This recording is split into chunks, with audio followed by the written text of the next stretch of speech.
whether you're NDC or MPP, you need to have a word of commendation or a thought of commendation for President Akufo Addo.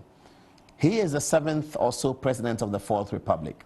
The MPP manifesto is this is not the first time any manifesto is talking about this matter. And this is a president who comes and says, I have power, the power given me by the Constitution to appoint district chief executive that I can appoint them from my party. I don't want that power anymore. I think that power is inimical to the progress of our society. Even though that power is given to me, the president, I want that power gone. I want it to go to the people. I want all political parties to participate and let us compete for the power at the local level. I, as Akufo Addo, I want to compete with my MPP. Let John Mahama come and compete. Let Flight Lieutenant Rawlings and his people compete. Let PNC and CPP and all the political parties compete. This is a power that I have, but I don't want it anymore. I want to throw into the arena of competition. I will compete for some of it. Other people can compete for some of it because that is the modern way of doing things. That is the way to break the winner takes all. I think for the statement that the president made in Parliament, he deserves commendation because we have learned that power corrupts from Lord Acton and absolute power corrupts absolutely. This president has demonstrated that he doesn't want absolute power. It is something that we have to commend him for. Either we speak a commendation or we think of a commendation, because if each of the presidents of the past, from Flight Lieutenant Rawlings to Mr. Akufo, Professor Mills, President Mahama, if each of them had said, let me look at the Constitution and take away some of the power that I have, today we will not be having this conversation. If Flight Lieutenant Rawlings has said that I am the president, I have the power to appoint the IGP, I also have the power to appoint the CDS, I have the power to appoint the prisons commander, I do not want to appoint anyone who is going to lead the Ghana Armed Forces. Let us amend the Constitution and have the police council and the military council. Let's have a model and a system that appoints the right people to those places. I will step back as president, would have moved a step further. If Mr. Akufo came and said that I am the president, I have the power to appoint everybody who leads the financial institution in Ghana. I appoint the governor of the Bank of Ghana. I appoint the managing director of the Ghana Commercial Bank. I appoint the managing director of the National Investment Bank. I appoint the managing director of any state bank.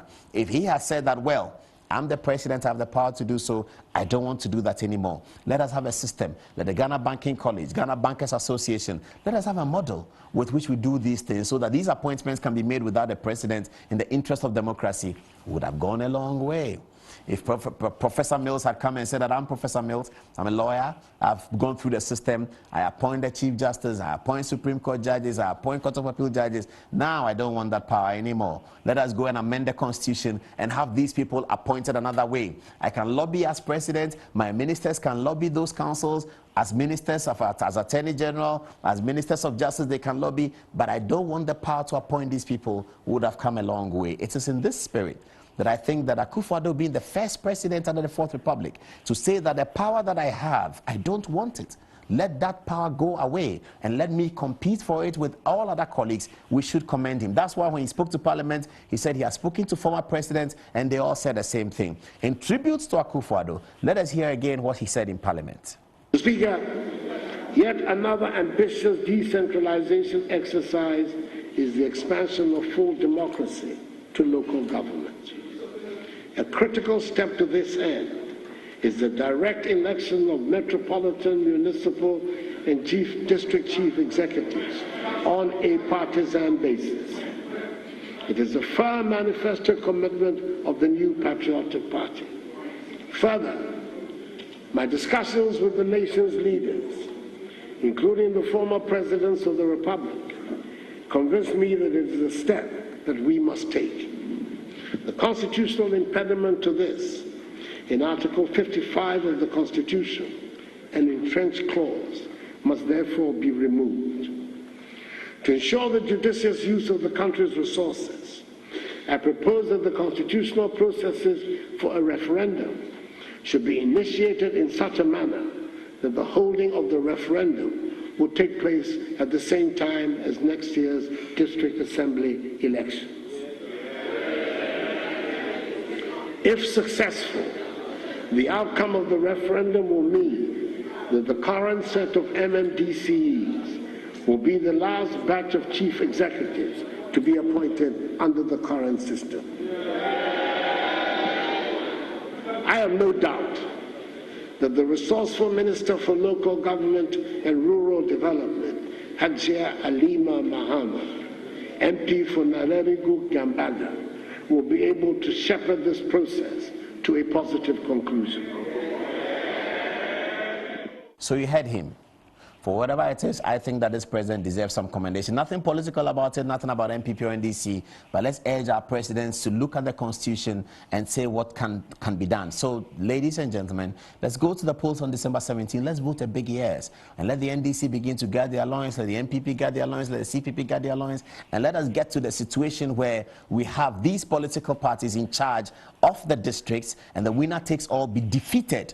Because that is the single enemy. That is the lion and the enemy in the room. The winner takes all that the constitutional arrangement gives us is the enemy to Ghanaian politics. That is what has provided acrimonious politics. Let's go boldly on December 17th and vote yes, so that we will become like other countries have become, where our politics will no longer be acrimonious, where the responsibility of local government is clear, and we all know who has the responsibility. We all will have a connection with the development agenda in our localities. The taxes will be taken. Takrade will take different taxes from Kumasi. Kumasi might take different taxes from Ho. Ho might take different taxes from Accra. If you come to Accra, you have to behave in a certain way. Accra taxes may be white. Takrade will decide to make its taxes yellow, because now the chief executive of Accra is elected by the people of Accra, and is elected on party lines, an NDC person. The chief executive of London is Labour. What's wrong with that?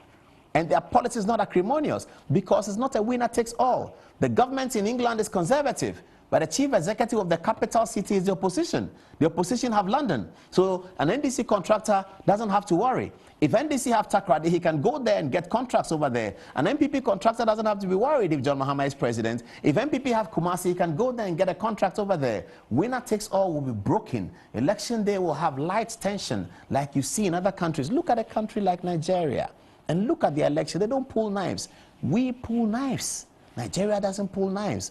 What is the reason? Because we have a winner takes all, and sociologists say self-preservation is the first initiative of man. So ladies and gentlemen, let's get out there and vote for a big yes. If you have any questions or any disagreements, send it to us on our Facebook page, Good Evening Ghana Official. We'll be delighted to answer it. I'm sure that this conversation is going to go on for a very long time, but let us vote a big yes on December 17th.